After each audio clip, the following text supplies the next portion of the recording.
जन्म और मृत्यु, एक जीवन का आरंभ, एक जीवन का अंत। अब ये एक चक्र है और हर चक्र की भांति इसका भी जहां से आरंभ होता है वहां पे अंत भी होता है। अर्थात हर एक मनुष्य जिसने जन्म लिया उसके जन्म के साथ ही ये निश्चित हो जाता है कि उसकी मृत्यु भी अवश्य होगी। इस संसार में ऐसा कुछ भी नहीं है जो सदा सदा के लिए रहेगा। अब ये हम सभी जानते हैं। हमारे पास जो जीवन हमें मिला है, जिसे हम जी सकते हैं, उसमें हम क्या करते हैं वो महत्वपूर्ण होता है। कुछ ऐसा कर जाइए कि जीवन के पश्चात भी अमर रहे। हमारा कथन, हमारे कर्म इस संसार में प्रेरणा भर दे। और यदि प्रेरणा हम ना भी दे पाए तब भी ये संतोष होना चाहिए कि हमने हमारे जीवन को व्यर्थ नहीं किया। इस जीवन को जीने की चाह में हमने समय व्यर्थ नहीं किया। और इस जीवन को जीने का सबसे श्रेष्ठ मार्ग यही है कि कब मृत्यु हमारी होगी, कैसे हमारी मृत्यु होगी, इस चिंता को त्याग कर हम वर्तमान में जिए। आज में जिए, आज कर्म करें और आज जो संकट सामने है उसका सामना करें। भविष्य के मार्ग अपने आप खुल जाते हैं। आपके जीवन में संकट की बड़ी बड़ी चट्टानें आएंगी। उन चट्टानों को इतना दुर्बल बना दीजिए कि भले ही आप वहां से चले जाओ, आपके पीछे जो भी उस मार्ग से आ रहा है वो भी बड़ी सरलता से उस चट्टान को तोड़कर आगे निकल जाए। स्मरण रखिए, आपके प्रयास का अपना एक महत्व है। यदि आप किसी किले पर ध्वज लहरा भी न पाए तब भी आपके प्रयास का महत्व कभी कम नहीं होगा। तो प्रयास करते रहिए और मेरे साथ प्रेम से कहते रहिए, राधे राधे। बालपन से ही मैं गैया चराता आया हूं और इसलिए सब मुझे गोपाल भी कहते हैं। किंतु गोपाल बन के मैंने एक अमूल्य सीख प्राप्त की।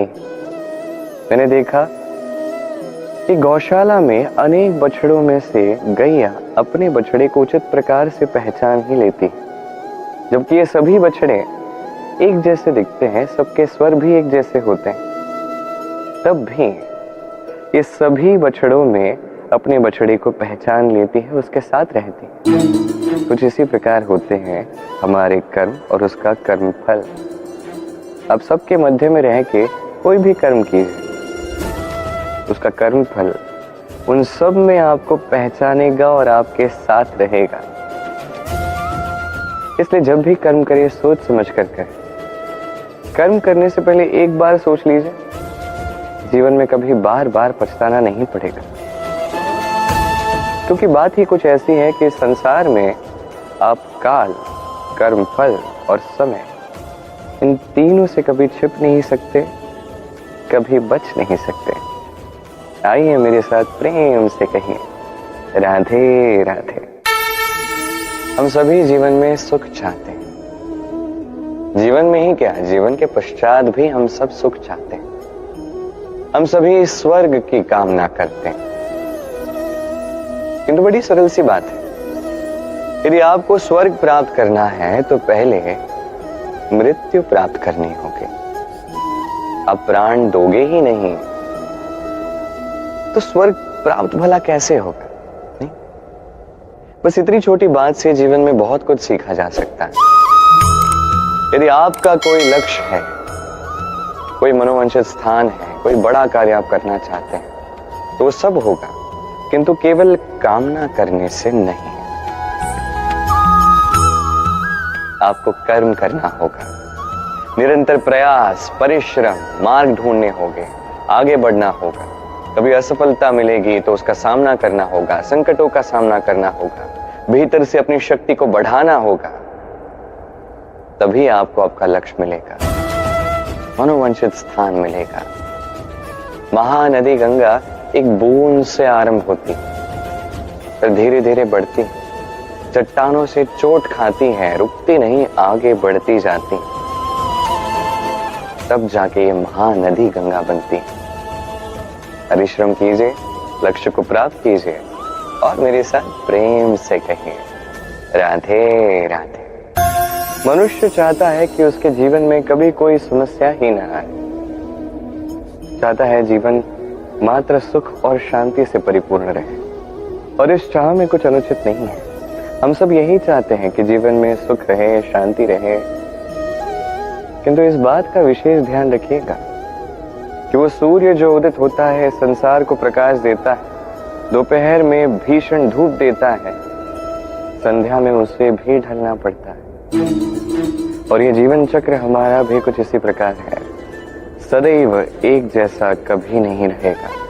कभी उस नदी को देखिए जो बहती है, ये नदी जो बहती है, इसी के तो मार्ग में संकट आते हैं, बड़ी चट्टानें आती हैं जिनका सामना करके उसे आगे बढ़ना पड़ता है। वो तालाब जो चारों ओर से घिरा हुआ है, उसके जीवन में कोई संकट नहीं है, किंतु इस संसार में तालाब को पूजा नहीं जाता, पूजा जाता है नदी को। स्मरण रखिए, समस्या से वो परे है जो समाधि में है, जो इस संसार में ही नहीं, जो इस संसार में है, जीवित है, उसके जीवन में समस्या श्वास जितनी ही महत्वपूर्ण है। आइए और मेरे साथ प्रेम से कहिए, राधे राधे। वन हम सभी को प्रिय है, वहां की हरियाली, शांति, वहां का सुगंधित वातावरण हम सभी को भाता है। इन वनों में हमें लकड़ी मिलती है जो संसार में, हमारे जीवन में हमारी बड़ी सहायक होती है। इससे हमें अनेक उपकरण प्राप्त होते हैं, अनेक वाद्य यंत्र हमें इससे प्राप्त होते हैं। इसके कई सारे उपयोग हैं। कुछ लकड़ियां अत्यंत सुगंधित होती हैं जिसे हम ईश्वर को चढ़ाते हैं, जैसे चंदन। अब सोचिए, एक नासमझ व्यक्ति, उसके हाथ से एक छोटी सी चिंगारी निकलती है और वो पूर्ण वन को भस्म कर देती है। अब जब ये आग फैलती है तो ये किसी को नहीं छोड़ती, अन्य वृक्षों को नहीं, पत्तों को नहीं, फलों को नहीं, कांटों को नहीं, मार्ग में जो भी आता है उसे जला देती है। बस एक छोटी सी चिंगारी। किंतु ये छोटी सी चिंगारी सबसे पहले क्या जलाती है? वो छोटी छोटी सूखी पत्तियां, वो छोटी छोटी लकड़ियां। इसी प्रकार आपके जीवन में एक बुरा व्यक्ति आकर संभवतः आपके समस्त जीवन का नाश कर सकता है, और आपके इस जीवन में ये छोटी छोटी पत्तियां, ये छोटी छोटी सूखी लकड़ियां आपके छोटे छोटे स्वार्थ हैं। आपके स्वार्थ के द्वारा ये बुरे व्यक्ति आपके मन में बुरे भाव भर देते हैं और धीरे धीरे आपके जीवन का नाश करते हैं। स्मरण रखिए, ये जीवन अनमोल है, आप अनमोल हैं। इस जीवन को जिए, और इस जीवन तक पहुंचने का द्वार और कहीं नहीं, आप ही के पास है, आपके मन में, आपके विवेक में, आपके दृष्टिकोण में, आप ही की सोच में। इस द्वार को खोलिए, जीवन सफल रहेगा और प्रेम के साथ कहेगा, राधे राधे। संसार में 3 भाव अत्यंत महत्वपूर्ण हैं जो हर एक मनुष्य के जीवन में आते हैं।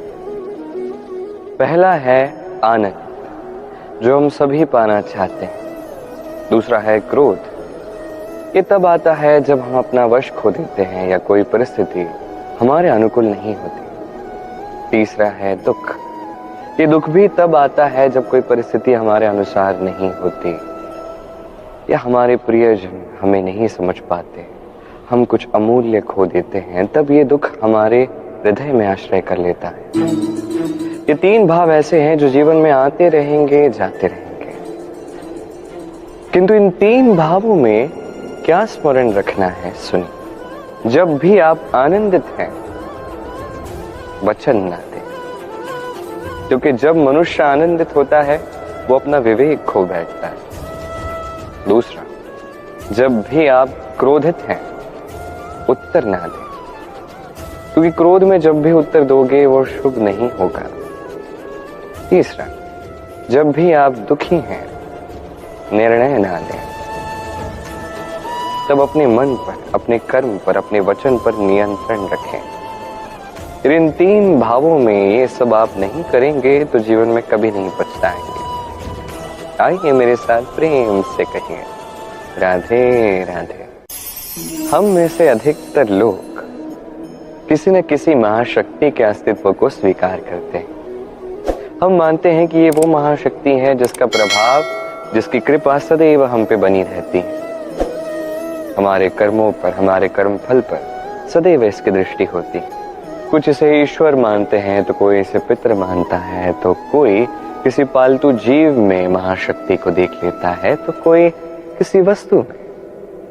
हर एक की अपनी मान्यता है, किंतु उस शक्ति से आशीष प्राप्त करने के लिए या कोई इच्छा मांगने के लिए हम कभी ना कभी मंदिर जाते हैं। इस मंदिर शब्द की स्थापना कैसे हुई, पहले ये समझते हैं। मंदिर, इस शब्द का आरंभ होता है मन से। किंतु अधिकतर लोग जब भी मंदिर में जाते हैं कोई इच्छा मांगने के लिए या इच्छा पूर्ण होने के पश्चात धन्यवाद देने के लिए, तो वो केवल शारीरिक रूप से वहां उपस्थित होते हैं। उनका मन तो सांसारिक कर्मों में ही लगा होता है, नहीं? अब बताइए इसका क्या अर्थ है? यदि आप मंदिर में मन ही नहीं ले गए तो भला क्या लाभ होगा? मंदिर में जाके इस मन को ईश्वर को पूर्ण रूप से समर्पित कर दीजिए। इस मन से ईश्वर की आराधना कीजिए और इसी मन के साथ कहिए राधे राधे। मनुष्य दो ही प्रकार के व्यक्तियों के समक्ष झुकता है। एक वो जिसका वो सम्मान करता है और एक वो जिससे वो भयभीत रहता है। अब कोई व्यक्ति यदि आपके समक्ष झुकता है तो उसके पीछे कारण क्या है? आपके प्रति सम्मान या आपके प्रति भय, ये आपको समझना है। यदि आप ऐसा सोचते हैं कि उससे क्या अंतर पड़ता है कि भय हो या सम्मान, कोई मेरे समक्ष झुक तो रहा है। यदि ये आपकी सोच है तो आपको स्मरण करवाना चाहता। ये समय, इस समय को बदलने में समय नहीं लगता। आज वो व्यक्ति आपसे भयभीत है, कल इस भय का अंत हो सकता है, या हो सकता है उसके पास अत्यधिक शक्ति आ जाए, कुछ भी हो सकता है। स्मरण रखिए, जो शीश भय के कारण झुकते हैं वो विरोध में सबसे पहले खड़े होते हैं, और जो शीश सम्मान में झुकते हैं वो आपके लिए शीश कटवाने के लिए भी सज्ज रहते हैं। तो सबको अपना बनाइए, किंतु भय का उपयोग करके नहीं, कर्म करके, सम्मान अर्जित करके। बस यही कीजिए और मेरे साथ प्रेम से कहिए राधे राधे। सुई की छोर पर एक छिद्र होता है जिससे हम इस धागे को निकालते हैं, और फिर इस सुई की सहायता से ये धागा वस्त्र सिलता है। किंतु ये धागा कभी इस छिद्र में प्रवेश कर ही नहीं पाएगा यदि ये सीधा नहीं होगा। यदि इसमें कोई गांठ होगी तो वो कभी इस छिद्र से प्रवेश नहीं कर पाएगा। ठीक इसी प्रकार यदि आप किसी के जीवन में प्रवेश करना चाहते हैं, किसी के हृदय में प्रवेश करना चाहते हैं, तो आपके मन को भी सीधा होना होगा। इसमें कोई गांठ नहीं होनी चाहिए, अर्थात मन में कोई मैल नहीं होना चाहिए, कोई कुविचार नहीं होना चाहिए। यदि होगा तो आप कभी किसी के जीवन में प्रवेश नहीं कर पाएंगे, और यदि किसी भूलवश आप प्रवेश कर भी लेते हैं तब भी उनके हृदय में कभी बस नहीं पाएंगे। स्वयं को धागे की भांति बनाएं, सीधा। मन में कोई भी कुविचार नहीं होना चाहिए, सबके प्रति मन में सद्भावना होनी चाहिए, शुभ विचार होने चाहिए। ऐसा करते जाइए, एक दिवस ऐसा आएगा जब इस समस्त संसार के हृदय में आप बसेंगे, और तब हृदय प्रसन्न होकर कहेगा राधे राधे। सूर्य मुझे बड़ा भाता है, प्रतिदिन मुझे कुछ नया सिखा जाता है। कभी सूर्य को देखिए, 4 पहर तक ये अंधकार से लड़ेगा, फिर धीरे धीरे उदित होगा। पहले लाल, फिर केसरिया, फिर श्वेत रंग धारण करेगा। धीरे धीरे आकाश में ऊपर उठेगा और फिर समस्त संसार में प्रकाश फैलाएगा। ये सूर्य की तपस्या है, उसका धैर्य है, उसकी प्रतीक्षा है, उसका परिश्रम है, जो उसे संसार में सर्वोच्च स्थान मिलता है। यदि आप भी इस संसार में सूर्य की भांति महान बनना चाहते हैं, सूर्य की भांति इस संसार में सर्वोच्च स्थान पाना चाहते हैं, तो आपको भी सूर्य की ही भांति तपस्या करनी होगी, प्रतीक्षा करनी होगी, धैर्य रखना होगा, परिश्रम करना होगा, तभी इस संसार में सम्मान भी मिलेगा, यश भी मिलेगा। आइए मेरे साथ प्रेम से कहिए, राधे राधे। मनुष्य वर्तमान में अपना जीवन व्यतीत करता है और उसके जीवन में भूतकाल और भविष्यकाल दोनों का महत्व होता है। ये भूतकाल जो बीत गया, जो केवल जीवित रहता है हमारी स्मृतियों में, और भविष्यकाल वो जिसकी मात्र हम कल्पना ही कर सकते हैं। अब भूतकाल की कुछ स्मृतियां ऐसी होती हैं जो हमारे लिए आनंदमयी नहीं होती, कटु होती हैं, दुखदायी होती हैं, पीड़ादायक होती हैं। हम जो कुछ भी कर लें उसे तो बदल नहीं सकते, किंतु भविष्यकाल उसकी रचना तो हम कर सकते हैं। यदि आज हम श्रेष्ठ कर्म करें, यदि आज का ये दिवस हम आनंद के साथ व्यतीत करें, सुख के साथ व्यतीत करें, एक एक क्षण हम आनंद और प्रेम के साथ व्यतीत करें, आज के आपके ये कर्म आपका भविष्य निर्धारित करते हैं। आज आप जो भी जिएंगे वो भविष्य में जाके भूतकाल बनेगा, और तब आपको ऐसी स्मृतियां मिलेंगी जहां आपने एक एक क्षण प्रेम और आनंद के साथ व्यतीत किया, और वो स्मृतियां मीठी होंगी। तो आज ही श्रेष्ठ और उचित कर्म कीजिए, आपको निश्चित रूप से एक उज्जवल, शुद्ध, पवित्र और आनंदमय भविष्य प्राप्त होगा। आइए मेरे साथ प्रेम से कहिए, राधे राधे। मनुष्य का जीवन होता है उसकी यात्रा, और हर एक की जीवन यात्रा का लक्ष्य भिन्न होता है। अब मन में ये प्रश्न जागता है कि इस जीवन में लक्ष्य महत्वपूर्ण है या यात्रा महत्वपूर्ण, और इस सोच में हम कहीं न कहीं सबसे महत्वपूर्ण बात भूल ही जाते हैं सबसे महत्वपूर्ण व्यक्तित्व, हमारा साथी, हमारा सहयात्री, जिसके साथ हम यात्रा तय करते हैं। यह अत्यंत महत्वपूर्ण है। अब स्वयं देखिए, मेघों से वर्षा की एक बूंद गिरती है, उसका लक्ष्य होता है धरा, उसकी यात्रा होती है समस्त वायुमंडल, किंतु उसे कौन सा साथी मिलता है उस पर देखिए कितना कुछ निर्धारित होता है। यदि उसे साथी मिलता है सीप, यदि वो सीप के मुख में जा गिरती है तो वो मोती बनती है, और तब लक्ष्य क्या बनता है? ईश्वर के आभूषण। वहीं यदि ये बूंद उसे साथ मिलता है सर्प का, वो सर्प के मुख में जा गिरती है तो वो बन जाती है विष, और तब लक्ष्य क्या बनता है? किसी के प्राण हारना। यही दर्शाता है कि हमारे जीवन में साथी का चयन अत्यंत आवश्यक, अत्यंत महत्वपूर्ण है, क्योंकि साथी का प्रभाव आपके मार्ग पर ही नहीं, आपके लक्ष्य पर भी पड़ेगा। कभी कभार तो ये आपके लक्ष्य को भी बदल देगा, कभी उचित प्रकार से, कभी अनुचित प्रकार से। ये आपके चयन पर निर्भर करता है। तो एक श्रेष्ठ साथी का चयन कीजिए और मेरे साथ प्रेम से कहिए, राधे राधे। हम चाहे या ना चाहे, हम सदैव किसी न किसी लक्ष्य की ओर बढ़ रहे होते हैं, या किसी न किसी युद्ध में होते हैं। जैसे ये युद्ध जो मन में चलते हैं, ये सभी आंतरिक युद्ध, जैसे परिवार के पालन का युद्ध, कर्तव्यों का युद्ध, किसी प्रियजन को ना खो देने का ये युद्ध, ये सभी युद्ध मन में चलते हैं। और इस अनुसार देखा जाए तो हमें संसार के सबसे बड़े योद्धा हो, नहीं? किंतु इन सभी में यदि आपको विजय पानी है तो 3 बातों का विशेष ध्यान रखना होगा। पहली बात, वो व्यक्ति जो इन युद्धों में पराजित हुआ है उसे स्वयं से दूर ना करें,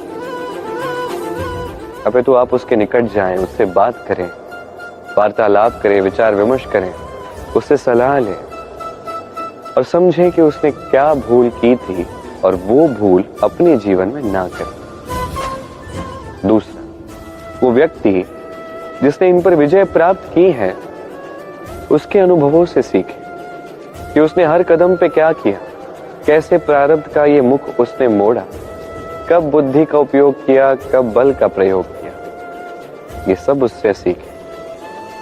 और तीसरा, आपका स्वयं का विवेक, इसे क्या उचित लगता है और क्या अनुचित लगता है, ये समझिए। यदि ये 3 बातें आप सीख गए तो समझ जाइए कि आप सफलता के मार्ग पर अग्रसर हो ही चुके हैं। आइए और मेरे साथ प्रेम से कहिए, राधे राधे। पक्षी कब जन्म लेता है, कब उड़ना सीख जाता है, कब घोंसला बना लेता है, कब अपने अंत को पाता है, ये हम में से कोई भी नहीं जानता। किंतु पक्षी एक बात अवश्य जानता है कि संसार में वो कुछ भी करे, इस संसार को उससे कोई अंतर नहीं पड़ेगा।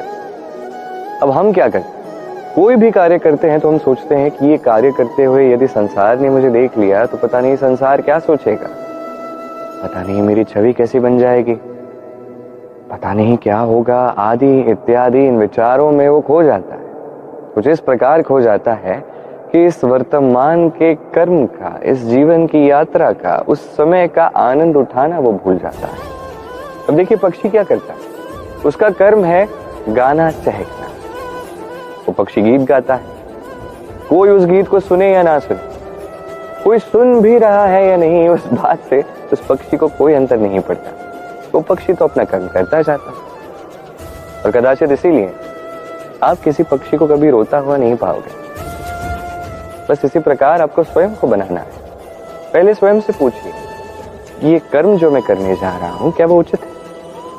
और यदि आपको लगता है वो उचित है तो वही कर्म कीजिए, बिना ये सोचे कि संसार क्या सोचेगा। आइए और मेरे साथ प्रेम से कहिए, राधे राधे। ओस की बूंद पत्ते पर गिरती है, उसके संपर्क में रहती है, पत्ता उसे सूख नहीं पाता और अंततः वो फिसल कर गिर जाती है। दूसरी ओर है मेघ और पपीहा, इनमें बड़ी दूरी होती है। मेघ आकाश में तो पपीहा धरा पर। किंतु जब इन मेघों से वर्षा होती है, ये पपीहा वहीं जल पीता है, अन्यथा प्यासा रह जाता है। अब एक और है ओस की बूंद और पत्ते का ये संबंध, जिसमें अत्यंत निकट है, संपर्क में। दूसरी ओर है मेघ और पपीहे का संबंध, जिसमें योजनों की दूरी है, तब भी संबंध तो है नहीं। इसका तात्पर्य सरल है, ये निकटता, ये दूरी, ये आपके संबंध को परिभाषित नहीं कर सकता। ये निकटता, ये दूरी, ये तो मात्र मन में। कभी आपने अनुभव किया, आप किसी से योजनों दूर हो, बहुत दूर हो, तब भी उस व्यक्ति के साथ अपनापन अनुभव होता है। भाई आप किसी के साथ दिन प्रतिदिन व्यतीत करते हो, जीवन व्यतीत करते हो, सबसे अधिक समय उसके साथ व्यतीत करते हो और उसके साथ पराया सा अनुभव होता है। ये संकेत है मन की दूरी का। तो मन की ये दूरियां मिटा दें और मेरे साथ प्रेम से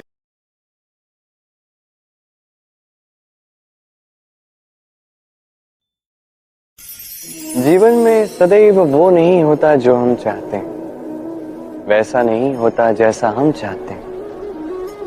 अब हम दुखी हो जाते हैं, निराश हो जाते हैं, भाग्य को दोष देते हैं, या तो किसी और को या स्वयं को।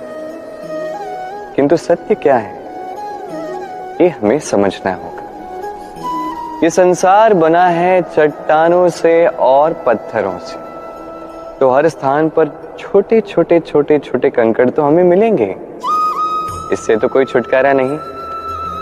अब ये बात हम सभी जानते हैं। इसी के अनुसार हमारे जीवन में भी ये समस्याएं होंगी ही, इनसे कोई छुटकारा नहीं मिलेगा। एक समस्या को टाल दोगे, दूसरी आ जाएगी, दूसरी को टाल दोगे, तीसरी आ जाएगी। किंतु समस्या जीवन में रहेगी और आपकी सहायता करने के लिए ही रहेगी, किसी न किसी रूप में। अब चारों ओर कंकड़ है, आप पर निर्भर करता है कि आप क्या करते हैं, किस मार्ग पर आगे बढ़ते हैं और किस प्रकार से आगे बढ़ते हैं। अब ऐसा तो सदैव संभव नहीं है कि आपके चरणों के नीचे पुष्पों की चादर हो, ये तो असंभव है। इसलिए उचित यही है कि आप पादुकाएं पहनकर जीवन में आगे बढ़ें। इसका सार ये है कि जब भी जीवन में समस्या आए, उसका डट के सामना कीजिए और समझने का प्रयास कीजिए कि ये समस्या जीवन में आई क्यों और क्या सिखा कर गई। आप में सदैव दोष आएंगे, उन्हें गुणों में परिवर्तित कीजिए। ये जीवन और भी अधिक सरल होगा और प्रसन्न होकर कहेगा राधे राधे। आज हम बात करते हैं दो प्रकार के व्यक्तियों की। पहला व्यक्ति वो जो आवश्यकता से कहीं अधिक धन अर्जित कर लेता है। उसके पास उतना धन होता है जिसकी उसे आवश्यकता भी नहीं होती, तब भी और धन अर्जित करने की चेष्टा में लगा रहता है। हर संभव प्रयास करता है, हर कर्म करता है, चाहे कर्म उचित हो या अनुचित, उससे उसे कोई अंतर नहीं पड़ता। बस उसे इस संसार का सारा सुख अनुभव करना है, सारी सुविधाएं अनुभव करनी है। आजीवन प्रयास ही करने में लग जाता है। अब इस सब के साथ उतना तनाव भी आता है, उतनी चिंता भी आती है। इसका सारा जीवन प्रयास करने में निकल जाता है जीवन जीने के स्थान पर। एक है दूसरा व्यक्ति जो जानता है कि उसकी आवश्यकता कितनी है और केवल उतना ही धन अर्जित करता है, उससे अधिक तनिक भी नहीं। उसे 2 समय का भोजन मिल गया, सर के ऊपर छत मिल गई, पर्याप्त है। इसे में आनंद के साथ जीवन व्यतीत करता है, न व्यर्थ की चिंता पालता है, न व्यर्थ का तनाव लेता है। अब आपसे मैं पूछता हूं, इन 2 व्यक्तियों में से आप कौन सा व्यक्ति बनना चाहेंगे? अधिकतर लोग यही कहेंगे, हम वो दूसरा व्यक्ति बनना चाहते हैं जो संतुष्ट है। किंतु ध्यान से देखेंगे तो आपके कर्म वही हैं जो पहले व्यक्ति के। अब सदैव प्रयास में लगे कि आपको ये भी पाना है, वो भी पाना है, इसकी भी मुझे आवश्यकता है, उसकी भी आवश्यकता है। आपने बहुत कुछ पा लिया है। प्रश्न ये है कि आपको इस सब की आवश्यकता भी है? इसका उत्तर आपके अंतर मन में है। आपका मन जानता है कि आपकी आवश्यकता क्या है, उसमें झांक के देखिए। संतुष्टि मनुष्य को आनंद देती है। जितना संतुष्ट मनुष्य होगा उतना ही अधिक आनंद होगा। अब आपको इस बात का निर्णय लेना है कि आपको संतुष्टि कब और कहां मिलेगी, कितना प्राप्त करने के पश्चात मिलेगी। यह उत्तर निकलेगा मन से। इस समाज के चक्र में फंस के स्वयं को मत उलझाइए।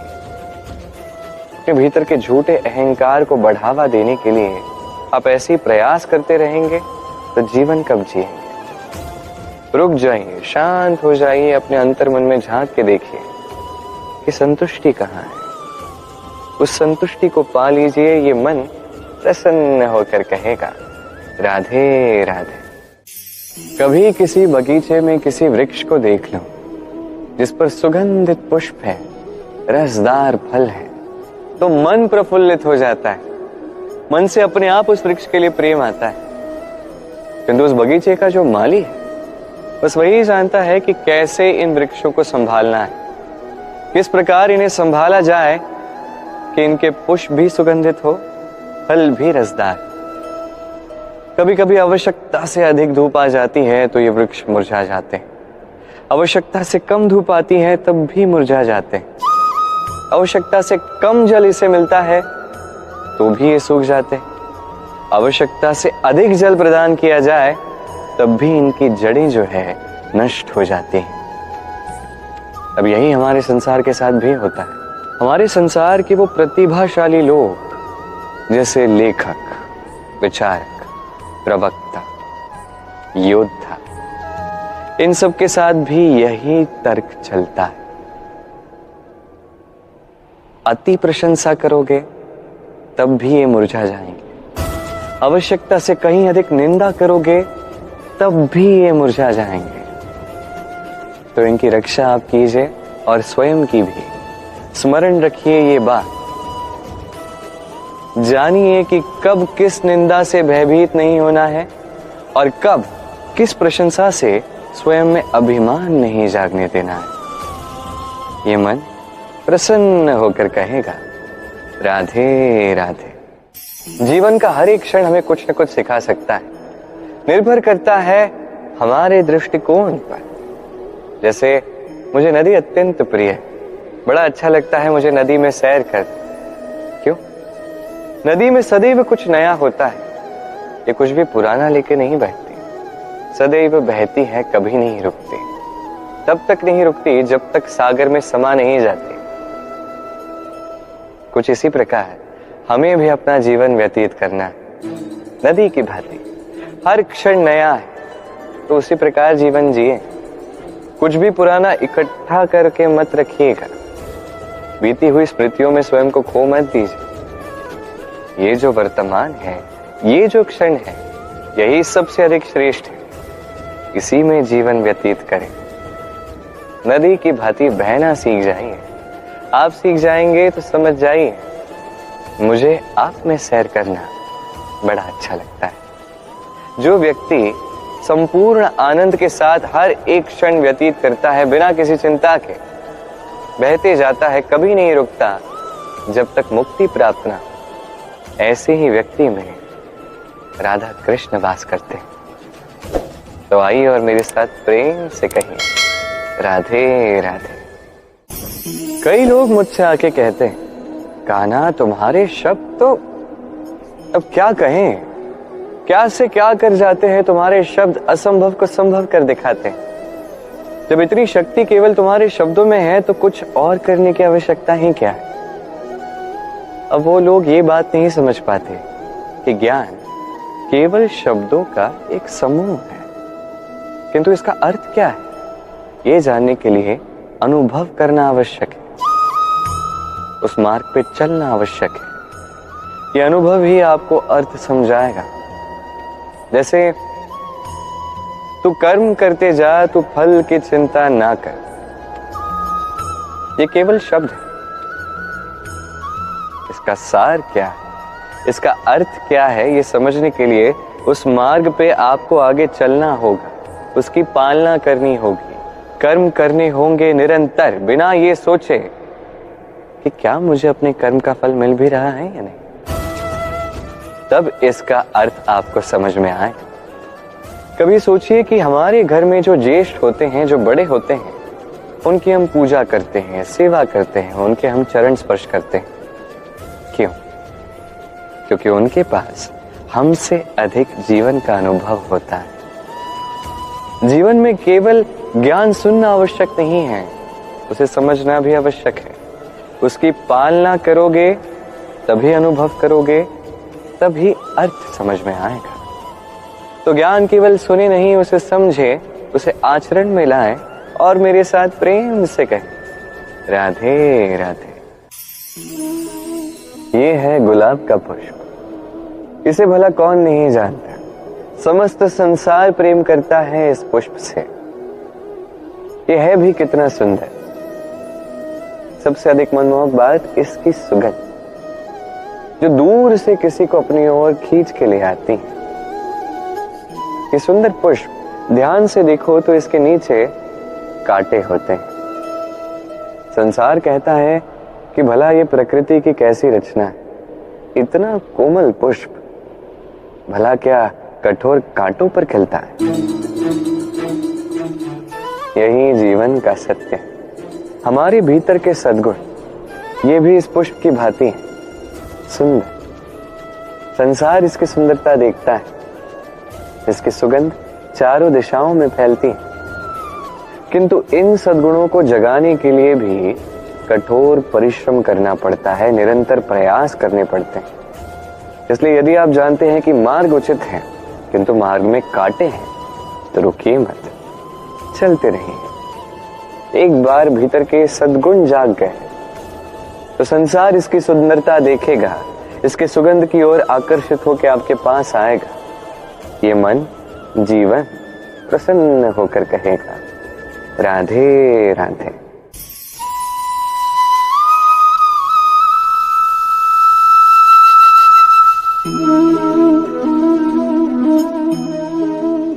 मोहन के बांसुरी का ये सुर, ये संगीत भला किसे नहीं भाता, सभी को मोहक लगता है। अब ये स्वर आता कहां से? कोई कहेगा कृष्ण के हृदय से।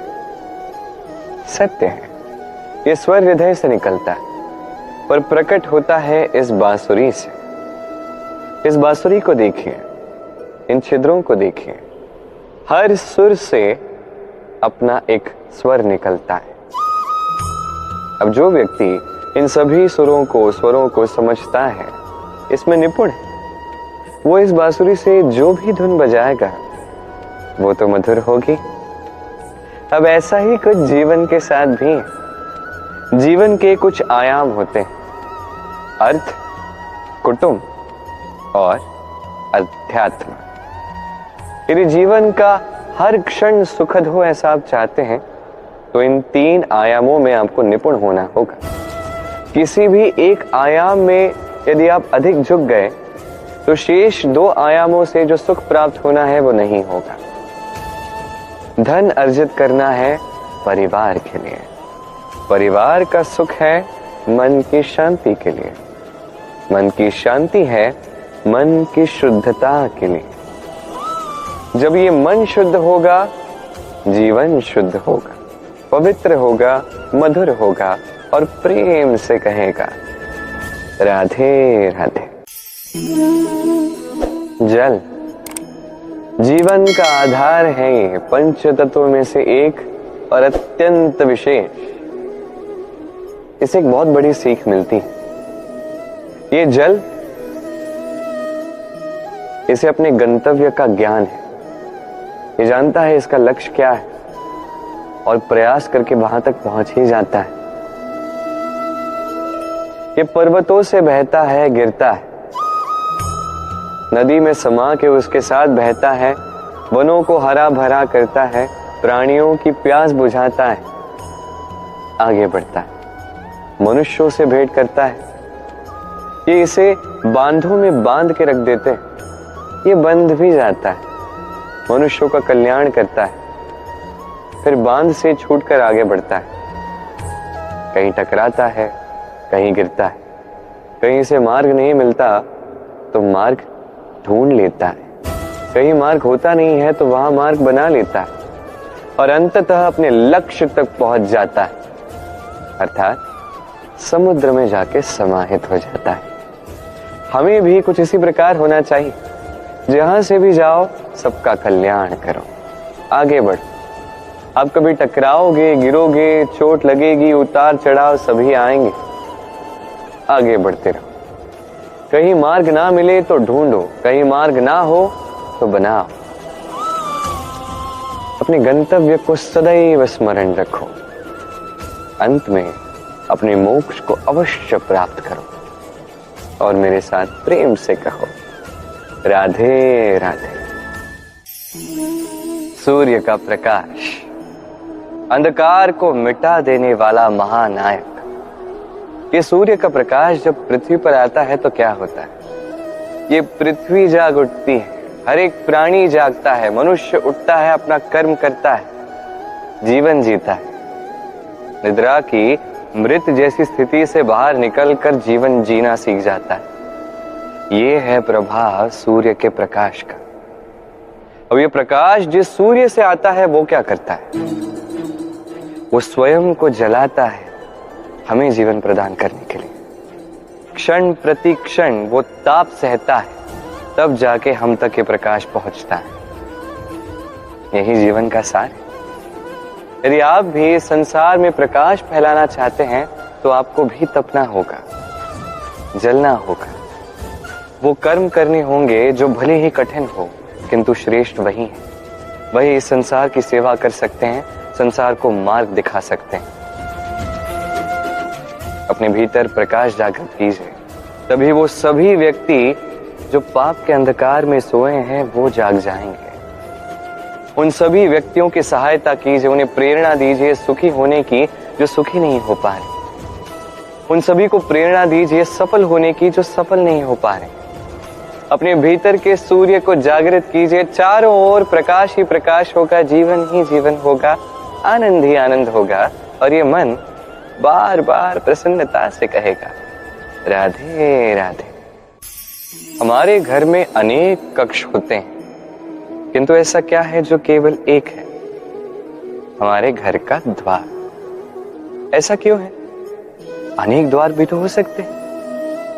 विचार कीजिए, एक विशाल भवन है, चारों ओर से द्वार ही द्वार, अच्छा होगा, आने जाने में कितनी सरलता होगी। अब ऐसा हम क्यों नहीं करते? अब आप कहेंगे इसका उत्तर तो सरल है, जितने द्वार होंगे उतने द्वारपाल भी होंगे। कौन कब कहां से आएगा, कौन चला जाएगा, इस पे ध्यान ही नहीं रहेगा। चोरी का संकट भी बढ़ सकता है। चलो अच्छी बात है, ये बात आप समझते हैं, इसलिए आपके घर में एक ही द्वार है। किंतु आपके मन का क्या? क्या आपके मन पर भी कोई द्वार लगा है? नहीं। अर्थात कोई भी व्यक्ति कहीं से भी आ सकता है और आपके मन में कुछ भी डाल के चला जा सकता है। बिना किसी रोक टोक के कोई व्यक्ति आके कोई भी विचार मन में डाल देगा, चाहे वो हमारे लिए शुभ हो, अशुभ हो या घातक भी क्यों ना। वो विचार हो सकता है वासना से भरा, क्रोध से भरा, मतभेद से भरा, द्वेष से भरा, अहंकार से भरा, या कोई व्यर्थ का विचार हो सकता है। विश्व का कोई भी विचार मन में आके बैठ सकता है। अब मन में जो विचार है ऐसा ही मन अनुभव करेगा। सभी नकारात्मक विचार आएंगे तो सुख कहां से ये मन अनुभव करेगा। इसलिए आवश्यक है कि मन पे हम सकारात्मकता का द्वार लगाएं। अर्थात कोई भी विचार आए, यदि सकारात्मक हो तो प्रवेश करने दीजिए। यदि वो आपको आर्थिक, सामाजिक, पारिवारिक, आध्यात्मिक लाभ दे तो उसे प्रवेश करने दीजिए। यदि नहीं, यदि वो नकारात्मक विचार है तो उसे द्वार से ही पुनः लौटा दे। जितने शुभ विचार आएंगे इस मन में, उतना ही शुभ ये जीवन होगा। और ये मन प्रसन्न होकर कहेगा, राधे राधे। जितना शक्तिशाली ये मन, उतना शक्तिशाली ये तन। ये हमारा शरीर, ये क्या है? एक रथ की भांति। और एक रथ तब तक चल ही नहीं सकता जब उसे चलाने वाला कोई सारथी ना हो। ये मन शरीर का सारथी। अब सोचिए, यदि ये सारथी ही शक्तिहीन हो, दुर्बल हो, तो इस रथ का क्या होगा? ये उचित मार्ग पे नहीं चल पाएगा, उचित गति से नहीं चल पाएगा, मन चाहे स्थान पे ये कभी पहुंच ही नहीं पाएगा। इसलिए मन की शक्ति आवश्यक है। अब मन की शक्ति हम कहां से प्राप्त करते हैं? निश्चय की शक्ति से। अब निश्चय की शक्ति कैसे बढ़ाई जाए? हम दिन प्रतिदिन कुछ निश्चय करते हैं, कुछ छोटे कुछ बड़े, किंतु जैसे ही हम निश्चय पूर्ण करते हैं, मन की शक्ति बढ़ जाती है। कोई निश्चय हम पूर्ण ना कर पाए, मन की शक्ति घट जाती है। एक दीवार की भांति छोटी छोटी शिलाएं हम एक के ऊपर एक लगाते हैं, एक दीवार खड़ी हो जाती है। इतने सारे पत्थर एक साथ आ जाते हैं तो एक ऐसी दीवार बनती है जिसे तोड़ना लगभग असंभव हो जाता है। वैसे ही मन, वैसे ही निश्चय। छोटे छोटे कर्म करके अपने निश्चय पूर्ण कीजिए। ये निश्चय पूर्ण हो गए, मन की शक्ति बढ़ेगी। कुछ इस प्रकार कि बड़े से बड़ा संकट भी क्यों ना आ जाए, ये संकट अपना श्वास तोड़ देगा, किंतु आपका मन वैसे ही शक्तिशाली रहेगा। तो मन की शक्ति बढ़ा कर रखिए ताकि आप उचित मार्ग से चल सके, उचित गति के साथ, और मन चाहे स्थान पर पहुंच सके। तभी तो ये मन प्रसन्न हो। कोयल की ध्वनि सुन के मेरा मन ही आनंदित हो जाता है। कोयल मुझे बड़ी ही प्रिय है। अब ऐसा ही एक और पक्षी है काक। एक है काक, एक है कोयल। इन दोनों में अधिक अंतर नहीं, किंतु कोयल की ध्वनि सुन के सबका मन प्रफुल्लित हो जाता है। कोयल समक्ष आती है तो मन शांत हो जाता है। वही काक समक्ष आता है तो व्यक्ति दूर जाने लगता है। अब ऐसा भला क्यों है? कारण है वाणी। कोयल की वाणी बड़ी ही मीठी, बड़ी ही मधुर होती, वही काक की वाणी अत्यंत कर्कश होती, और कर्कश वाणी सुनना किसी को प्रिय नहीं है। अब स्वयं से पूछे, कोई व्यक्ति आके आपसे बात करे, उसकी वाणी मीठी हो तो कितना अच्छा लगता है, कर्कश हो तो उससे दूर जाने का ही मन करेगा। तो बस आपकी भी वाणी इसी प्रकार मधुर रखिए, मीठी रखिए। ये मुझे भी बड़ा प्रिय है। और ये तब होता है जब मन में प्रेम, इस मन में प्रेम जागृत कीजिए, वाणी अपने आप मीठी हो जाएगी और कृष्ण स्वयं आपके निकट आएंगे और आपके साथ कहेंगे क्या, राधे राधे।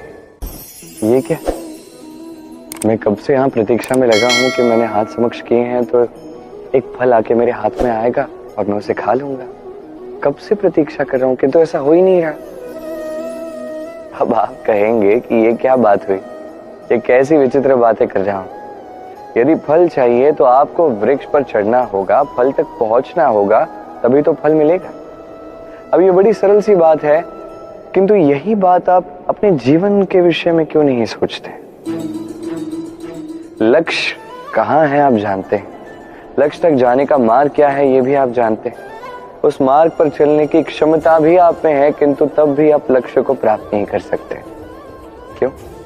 क्योंकि आप प्रतीक्षा करते हैं कि लक्ष्य आपके समक्ष आए, पर ऐसा नहीं होता। लक्ष्य चाहे जो भी हो, धन हो, प्रेम हो, कोई सम्मान हो या मोक्ष हो, यदि आप उसकी ओर चले नहीं तो फल प्राप्ति असंभव है, तो कभी होगा ही नहीं।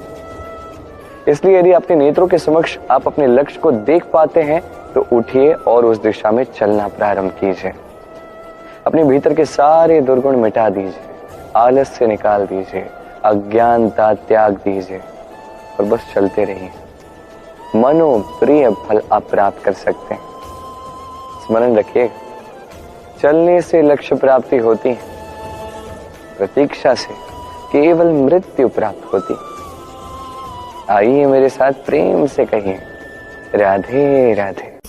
हर एक प्राणी एक अच्छा जीवन चाहता है, ये उसके स्वभाव में है और ये सोचना उचित भी है। किंतु एक अच्छे जीवन का महत्वपूर्ण पहलू क्या है? निवास स्थान, वो स्थान जहां आप जीवन व्यतीत करते हैं। अब एक मनुष्य सोचेगा कि एक अच्छा निवास स्थान अर्थात वो स्थान जहां पे जल बड़ी सरलता से मिलता है, जहां अच्छी वायु होती है, जहां पे अनाज उगता है, ये पर्याप्त है जीवन जीने के लिए। किंतु अच्छा जीवन जीने के लिए एक और बात है जो आपको समझनी होगी। संत, ज्ञानी, पंडित जन, ये सभी महापुरुष, इनका निवास स्थान जो है वो अत्यंत विशेष होता है। यहाँ एक विशेष प्रकार की सकारात्मकता होती है। ये एक ऐसा स्थान होता है जहाँ देवता भी रमण करते हैं। जीवन हम सभी जीते हैं, किंतु जीवन का उद्देश्य केवल जीवन जीना नहीं है। जीवन का उद्देश्य है मुक्ति पाना। और ये सभी संत, ज्ञानी, पंडित जन, ये सभी महापुरुष आपको मुक्ति तक पहुंचा सकते हैं, क्योंकि ये वो महापुरुष है जिन्होंने अपने भीतर के विकार, अहंकार, क्रोध, द्वेष, इन सभी दुर्गुणों को मिटा दिया है, इन पर विजय प्राप्त कर ली। केवल ऐसा ही व्यक्ति आपको मुक्ति तक का मार्ग दिखा सकता है। आवश्यकता है तो इन्हें पहचानने की, इनकी बात समझने की और इनके मार्ग पर चलने की। यदि आप ये करोगे तो ये मन प्रफुल्लित होकर कहेगा, राधे राधे। क्षमा अत्यंत सुंदर शब्द, कर्ण प्रिय शब्द है, किंतु इस क्षमा का कब और कैसे उपयोग करना है ये समझना अति आवश्यक है। एक, यदि आप कोई अपराध करो और आप क्षमा ना मांगो, क्षमा याचना ना करो, क्षमा की उपेक्षा करो, तो इससे आपकी ही हानि होगी। कैसे? क्षमा ना मांगने से मन के भीतर अहंकार जागता है और अहंकार तो हमारी हानि करता ही है। दो, यदि कोई अपराध करे और आपसे क्षमा भी ना मांगे तो उसे क्षमा मत कीजिए। क्षमा अत्यंत अनमोल है और बिना मांगे किसी को क्षमा दे देना यह उचित नहीं। तीन, यदि कोई आपके साथ कुछ अनुचित करे, कोई अपराध करे और आपसे क्षमा मांगे तो उसे क्षमा कर दीजिए। इससे आपके भीतर की करुणा जागेगी, प्रेम जागेगा और ये आपके लिए शुभ ही है। चार, यदि आप कोई अपराध कर दो तो क्षमा अवश्य मांगना, इससे आपका ही लाभ होगा। कैसे? सामने वाला व्यक्ति आपको क्षमा करे ना करे, आपके भीतर का अहंकार घटता है और ये मन और भी अधिक निर्मल होता है। कि क्षमा अत्यंत अनमोल है, सोच विचार कर इसका उपयोग कीजिए और मेरे साथ प्रेम से कहिए राधे राधे। इस विशाल वृक्ष को देखिए, अत्यंत शक्तिशाली वृक्ष है। ये सभी को प्रिय है, चाहे बच्चे हो, बड़े हो या वृद्ध व्यक्ति भी क्यों ना, सभी को अच्छा लगता है ये वृक्ष। और सत्य कहूं तो ये भी सबकी सेवा करता है, सबको फल प्रदान करता है, सबको छाया प्रदान करता है। दूर से देख के ऐसा लगता नहीं कि इसे देखभाल की आवश्यकता है, किंतु एक कुशल माली ऐसा नहीं सोचता। वो समय समय पर बारीकी से इसका निरीक्षण करता है, देखता है यदि कोई ऐसी शाखा है जिसको रोग लग गया है तो उसे काट कर अलग कर देगा। यदि कोई शाखा है जो मृत है तो उसे अलग कर देगा। और ऐसे देखभाल रखने के कारण से ही ये वृक्ष इसी प्रकार स्वस्थ रहता है, शक्तिशाली रहता है, सबकी सेवा कर पाता है। आपको भी स्वयं के साथ यही करना चाहिए। स्वयं के लिए आपको एक कुशल माली बनना होगा, रक्षा करनी होगी अपने शरीर की, अपने मन की। शरीर यदि किसी रोग से ग्रस्त हो जाए तो औषध ग्रहण करने पड़ेंगे। यदि मन किसी अनुचित व्यसन में ग्रस्त हो जाए तो इससे स्वयं को मुक्त करना होगा। आप स्वयं का ध्यान रखेंगे तभी आप भी इस वृक्ष की भांति बनेंगे। ये वृक्ष जो सबका प्रिय है, जो सबकी सेवा कर सकता है। आइए और मेरे साथ प्रेम से कहिए राधे राधे।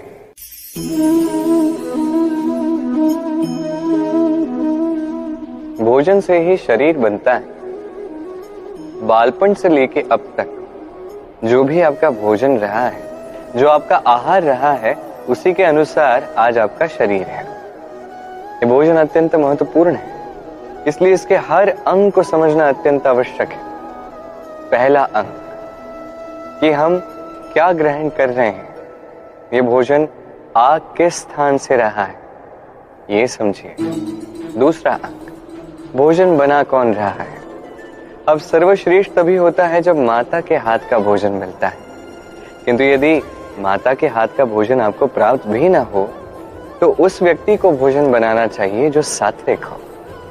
तीसरा अंग, किस स्थान पर आप भोजन कर रहे हैं।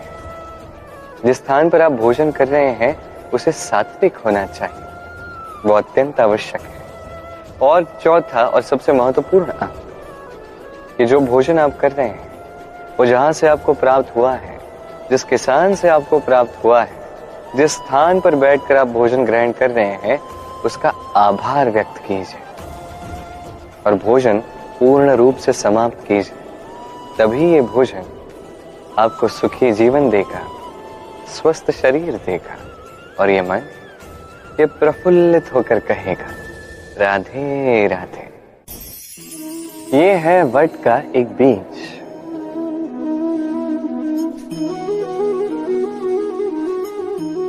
चलिए इसे बोते हैं, थोड़ा जल देते हैं।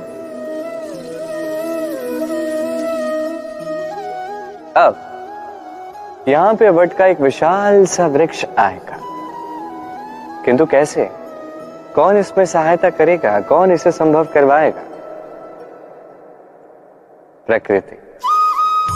जी हाँ, इस संसार में जो भी बनता है या जो भी बिगड़ता है उसके लिए उत्तरदायी प्रकृति ही होती है। प्रकृति के कारण ही तो धूप आती है, उसी के कारण ही तो वर्षा होती है, जल मिलता है। उसी के कारण ये वट का बीज वट के विशाल वृक्ष में परिवर्तित होगा। किंतु किसी मनुष्य को देखिए, मनुष्य कहता है कि इस वृक्ष पे मेरा अधिकार है। क्यों? क्योंकि मैंने इस बीज को बोया है। अब सारा कार्य प्रकृति करे और सारा श्रेय मनुष्य ले जाए, क्या ये उचित है? कदापि नहीं। अब इसी का उत्तर प्रकृति में ही छिपा। कभी कोई पक्षी भी किसी बीज को बो देता है, वहां एक वृक्ष आ जाता है, उस पर फल लगते हैं, वो पक्षी उस फल को खाता है, किंतु शेष सभी पक्षियों को, प्राणियों को वहां का फल खाने से मना नहीं करता। उस वृक्ष पर अपना अधिकार स्थापित करने का प्रयास नहीं करता, सब में बांटता है। और यही हमें करना चाहिए। जो प्रकृति से आया है उसे पुनः प्रकृति तक लौटने दें, ये सबसे अधिक आवश्यक है। पंछी की भांति बनिए, तभी आपका मन भी इस आकाश में उड़ना सीखेगा और मन प्रसन्न होकर कहेगा राधे राधे। ये चावल का तृण है, इससे जो अनाज प्राप्त होता है उसे मनुष्य ग्रहण करते हैं। ये क्या है? ये है जंगली घास। सोचिए, ये जंगली घास यदि इस तृण के आसपास होगी तो क्या होगा? क्या चावल उग पाएंगे, फूलेंगे, फलेंगे? क्या हम इसे ग्रहण कर पाएंगे? कदापि नहीं। ये जंगली घास इस तृण का नाश कर देगी, किंतु स्वयं जीवित रहेगी। यही आज की सीख है। संसार में यदि आप सदाचार के मार्ग पर चलना चाहते हैं, उचित कर्म करना चाहते हैं, संसार की सेवा करना चाहते हैं, तो जंगली घास जैसे व्यक्तियों से दूर रहना ही आवश्यक है। वो व्यक्ति जो दुराचारी हैं, जो मिथ्या से भरे हैं, जिनका दुष्ट व्यवहार है, जिनमें अनेक दुर्गुण हैं, ये उचित नहीं है। ये व्यक्ति जिनका चरित्र अत्यंत दुष्ट होता है, ये अच्छे चरित्र के व्यक्तियों को या तो नष्ट कर देते हैं या तो अपने जैसा बना देते हैं। इसलिए यदि आप सदाचार के मार्ग पर चलना चाहते हैं, इस संसार के लिए कुछ शुभ करना चाहते हैं, तो उसी संगत में रहिए। वो संगत जो ज्ञानी हो, जिनमें अनेक सद्गुण हो, प्रतिदिन जिनसे आप कुछ न कुछ सीख सको, ऐसे व्यक्तियों के साथ जीवन व्यतीत कीजिए। दुराचारियों से दूर रहिए, तभी ये मन प्रसन्न होकर कहेगा राधे राधे। मैं यहाँ इस वन में अकेला बैठा हूँ, बांसुरी की धुन छेड़ रहा हूँ। किसके लिए? कौन है यहाँ पे? कोई भी नहीं। मेरी प्रजा, मेरा राज्य, मेरा परिवार मुझसे दूर है। मैं यहाँ पे इस वन में बैठा हूँ, इस आकाश के रंग का, वृक्ष के फलों का, मिट्टी की सुगंध का आनंद ले रहा हूं। क्यों? मैं तो द्वारकाधीश हूं। ऐसा कौन सा राजसी या भौतिक सुख है जो मुझे वहां प्राप्त नहीं हो सकता? सब कुछ मिल सकता है, तब भी यहाँ वन में अकेला बैठा हूं। किस सुख को खोज रहा? एकांत का सुख। हम प्रतिदिन अनेक लोगों से, विचारों से, कर्मों से, परिस्थितियों से, सुख दुखों से घिरे ही रहते हैं। जीवन के इस चक्र में उलझने बढ़ती ही जाती हैं। जैसे हम इन उलझनों को सुलझाते हैं, हम स्वयं भी उलझते रहते हैं। कुछ इस प्रकार उलझते हैं कि जब हम दर्पण में देखते हैं तो हम स्वयं को पहचान ही नहीं पाते। ऐसा लगता है मानो जैसे हमने स्वयं को खो ही दिया है।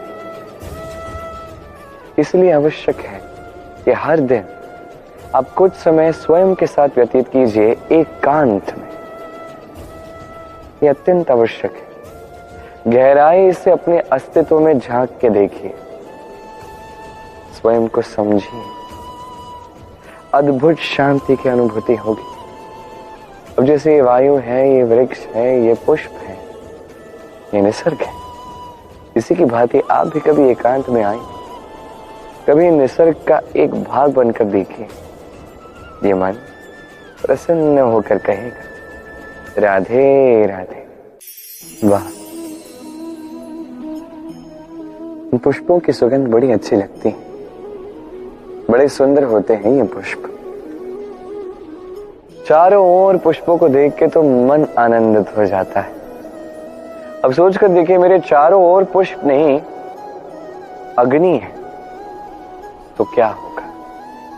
क्या मेरा शरीर नहीं जलेगा? अवश्य जलेगा।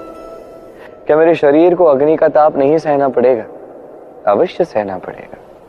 यही प्रकृति का नियम है। अब ये नियम हम सभी जानते हैं, किंतु हम में से अधिकतर लोग इस भ्रम में जीना चाहते हैं कि ये प्रकृति का नियम, ये मुझ पर लागू नहीं होगा। ऐसा नहीं है। हमारे चारों ओर जो ये निसर्ग है, उसे हम कितनी हानि पहुंचाते हैं, सोच कर देखें। हम वनों को भस्म करते हैं, वायु को दूषित करते हैं, जल को दूषित करते हैं, प्राणियों की हत्या हम करते हैं। क्यों? इस निसर्ग को हम नष्ट करते हैं, ये जानते हुए भी कि हम भी इसी निसर्ग का एक भाग है। अब देखिए, शरीर के किसी एक भाग को जला दीजिए, धीरे धीरे समस्त शरीर जल जाएगा। इसी प्रकार निसर्ग यदि नष्ट हो जाएगा तो मनुष्य जाति भी नष्ट हो जाएगी। इसलिए निसर्ग जो आप देख रहे हैं, ये पुष्प, ये वृक्ष, वायु, जल, इन सब की रक्षा कीजिए, नष्ट नहीं। स्मरण रखिए, निसर्ग है तो मनुष्य है, निसर्ग है तो जीवन है। आइए मेरे साथ प्रेम से कहिए,